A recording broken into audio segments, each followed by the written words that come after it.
Welcome to From the Pages. So hit like, subscribe, ring that bell, and settle in, because we are cracking open the December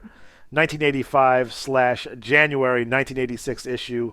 of WWF Magazine, a full-on '80s supernova of larger-than-life faces, big fonts, and even bigger attitudes as the World Wrestling Federation plants its flag at the crossroads of wrestling, music, television, and pop culture. And right away, this issue lines up its feature slate like a stacked Madison Square Garden card, starting with Beefcake and Valentine. Atop the tag team heap, a deep dive into Brutus Beefcake and Greg Valentine as they sit high above the tag team division, exploring how these two smug, methodical, mean spirited villains blended Valentine's seasoned ringcraft with the Beefcake's swagger and nastiness to become a duo other teams feared and fans loved to boo. And from there, the spotlight shifts to Pedro Morales. At home in the ring, a warm, reflective feature that paints Morales not just as a former champion, but as a steady, grounded presence whose pride, work ethic, and connection to the audience made him feel truly at home between the ropes. A man whose identity is intertwined with the ring itself. And then the magazine proclaims Year of the Piper, celebrating the chaos, controversy, and charisma of Roddy Piper as he rampaged through 1985, picking fights, cutting scathing promos, stirring up feuds, and refusing to be contained by any rulebook or format, feeding directly into show stealing on CBS, Roddy's Follies reviewed, where the editors review and analyze Piper's antics on CBS, looking at how his mainstream appearances turned heads, rattled norms, and proved that the hot rod could steal the show, not just in arenas, but on network television as well.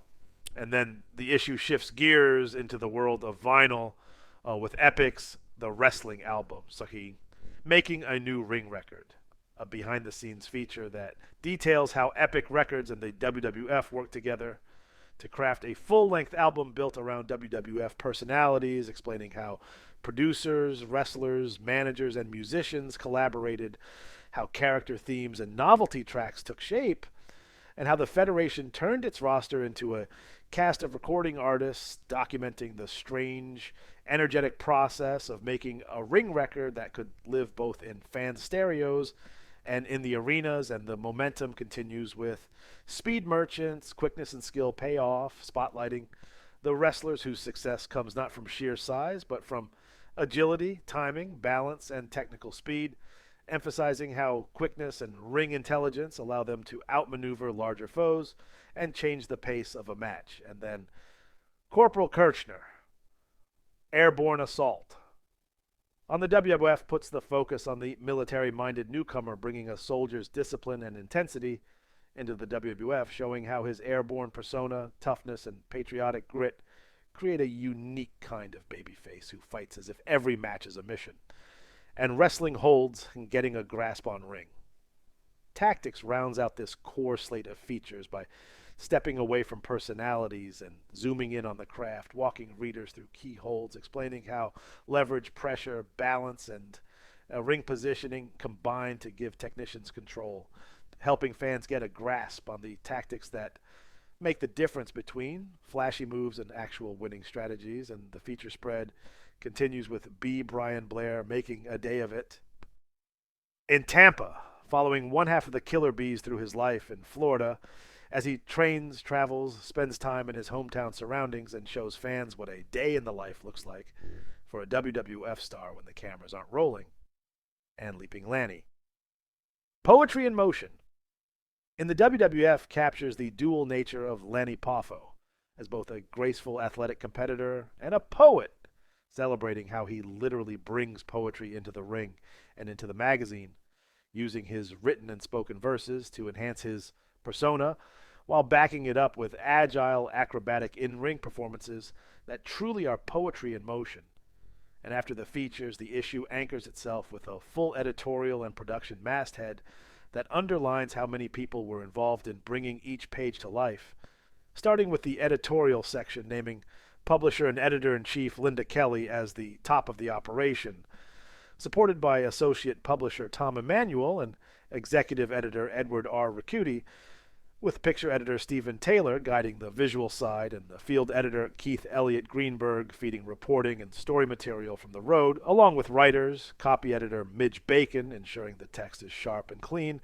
and research handled by Howard Finkel, the familiar WWF voice now keeping the facts. Straight on the printed page, and correspondents listed as Larry Madisick in St. Louis, Nelson Swegler in Baltimore, and Cal Rudman in Philadelphia, providing regional insight and expertise from key wrestling hotbeds, while the ART section credits art director Glenn Perry with overseeing the overall visual identity, assistant art director Gail A. Lauritsen with helping shape layouts and spreads, production manager Heward Wolf, and production assistant Deborah Sergalis with keeping the physical magazine on schedule and properly assembled. Assistant photo editor Elizabeth A. Milne is helping manage images, and contributing photographers like Kathy Copeland, Tom Buchanan, Charlie Newman, and Dave Taylor delivering ring shots, portraits, and on-the-road photos, all supported by production staffers Jeff Walton, Gene Manning, Brian Penry, Bruce Hubbs, Mike Kimmel, and Carol Ruffin, while photography director Raphael Gaddy is credited with guiding the photographic direction as a whole. And digital typography is handled by Stephen Taylor, tying words and pictures together in that very recognizable WWF Magazine style. And the credits go further still, noting the cover work of Mark Palmer, art direction tied to additional credited names in the small print, illustration handled by a listed artist, and inset photos noted by page reference numbers like page 20, page 26, page 45, and page 48, giving proper attribution to each visual element, and then the magazine's departments fill out the rest of the issue, starting with WWF Mailbag, where letters from fans are printed and answered, offering praise, criticism, questions, and emotional responses to the wrestlers and storylines, giving readers a public voice on the page, and Around the Ring offers fans a news-style look at goings-on across the Federation, from house show results to notable appearances to hints at what might be coming next in angles and rivalries,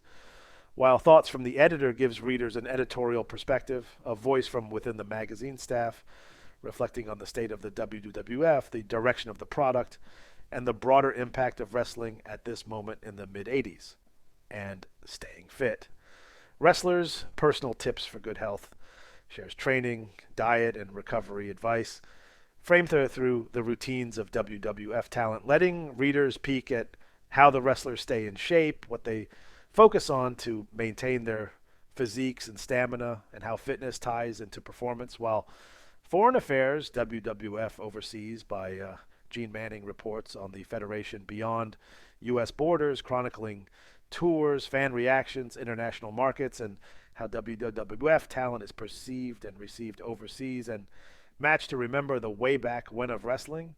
digs into a classic encounter from years past, revisiting big battles, dramatic finishes, and personal rivalries that shaped wrestling history before the rock and wrestling era took over, reminding fans that everything they are watching now stands on the shoulders of older wars. And Grappling Glitter, Wrestling in the World of Entertainment takes a look at how WWF enters the broader entertainment sphere, from media appearances to cross-promotions to the way wrestlers and managers show up on talk shows, music projects, and mainstream coverage. And finally, WWF Wrap-Up closes the book on the issue with a roundup of ongoing storylines, title pictures, major feuds, upcoming events, and key shifts in the WWF landscape, tying things together so readers walk away with a clear view of where the Federation stands as the calendar flips from 1985 to 1986, all of it wrapped in the work of the editorial, art, and production teams, whose names fill the masthead and whose efforts give this issue its distinct voice, layout, and energy, leaving this combined December and January edition as a vivid snapshot of the WWF stepping confidently into a new year at full stride, with the tag team villains atop the heap, veterans like Morales anchoring tradition, wild cards like Piper bending the boundaries of TV, experimental projects like the wrestling album crossing into music,